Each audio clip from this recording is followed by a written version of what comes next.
Good morning, everybody, and welcome back to the channel. So I got me a new pair of gloves out. Got a 3-pack of them from Costco. These things are really nice. I've got gloves scattered out all over the place, so I couldn't find the ones that I wanted this morning, so I had to crack out another pair. So it's a little bit early this morning, Sunday morning here. I'm a little messed up because daylight savings time, you know, that deal where you cut off a foot of the blanket on one end and sew it back to the other end, and you think you've got a longer blanket, but you really don't. So what we're doing this morning is we've got the T870 loaded on a tag trailer behind the dump truck. We've got the gooseneck trailer hooked to Dad's truck. And we are going to be heading down to the other side of Winamac to our friend Justin. Justin became a friend of the channel about a month and a half ago when Dirt Perfect and I went down there to look at some equipment that Justin had for sale. Him and his dad Stan. Super nice guys. Well, logistically, it just didn't make sense for Dirt Perfect to buy the equipment that they had for sale. So since then, I've been dealing on the stuff. Well, there was a 6-foot tall, 16-foot long trench box. And for those of you who are not familiar with what a trench box is a safety device for when you're digging in pipe or underground utilities. You set it down in the ground, and it protects you from trench collapse while you're working in the trench. Something that we've never had, and we've always overdug everything just to be safe, but I've always wanted a trench box. They had this one for sale, so I snatched it up. So we're going to go down there this morning and we're going to rescue it. It's sitting on the edge of an old gravel pit. It's all grown up in the trees. It's a beautiful box. It's a little rusty. It needs repainted, but the bones are good. It's in really good shape. So we're going to chain the T870 down real quick. I got to chain all 4 corners of this machine because what I used to do is Bobcat used to have a loop on the front of their arms on each side, and I'd run just one chain across in the front and one chain across in the back. But now they don't have the loop anymore, so now we have to do all 4 corners, which is okay. Ratcheting chain binders work better, but I don't have ratcheting ones on this trailer. They're all in the other trailers. Now, the speed binders work really nice for stuff like this.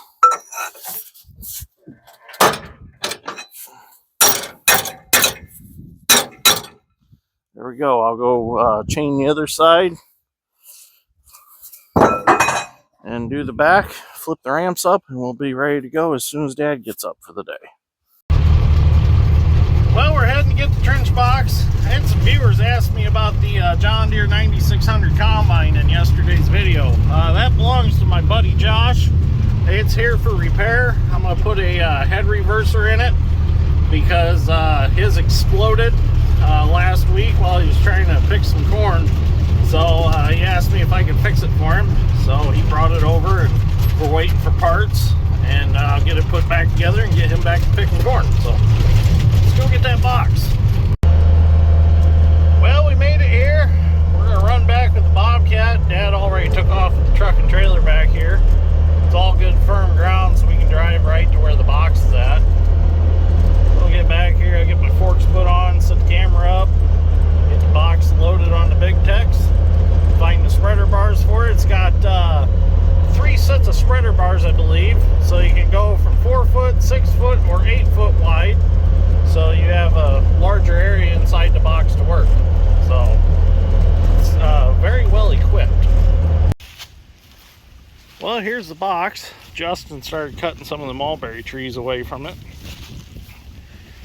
So what I'm going to do is I'm going to get in this end with the forks on the 870 and drag it this way and at an angle and get it to where I can flip it on its side. Then I'll get under it with the forks and set it right on the trailer. So let's see what we can do.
spreader bars for it. They're out here somewhere.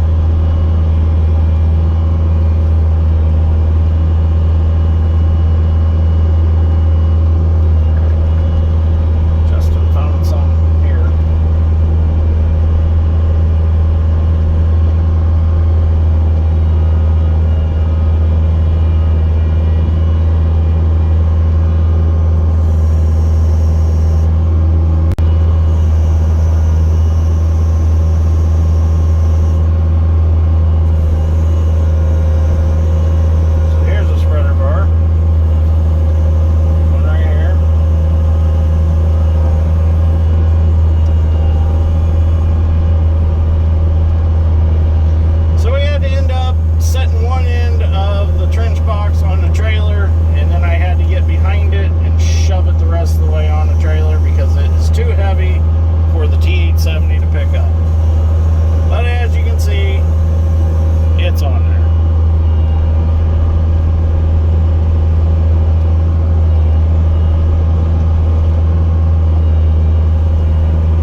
Well, since we didn't get a video of loading it, we'll get a video of unloading it. I think I'm just going to gently shove it off, let it tip down, and fall off the trailer. So let's see how this works.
we go. It's unloaded. It's a nice box, really. It's got a few nicks and dings in it, but that's common for a trench box. It's not like they live the easiest life, getting dragged through the dirt and buckets down inside of them, digging out of them and stuff. You can see the bottoms of the walls are tapered so that they cut down in as you pull them along in your trench. So they're not just square at the bottom, they are tapered down. I did move it with the 200 after I got it off the trailer just to get it kind of out of the driveway here. If I had a bucket, I could have picked it up, but I've got the grapples on, so the grapples won't bind between the pipes to pick it up. So I just kind of scooted it along. But I do have the certification paperwork for it. It's an Efficiency Productions Incorporated box, model 616 HT6. And it is certified, or was certified. I might have to look into getting it recertified, but gives you all the instructions on how to use it. Pretty cool. Different ways of setting it up. So it's pretty cool that it's still got this paperwork from, where is the build date? Oh, February, certified February 1991. So.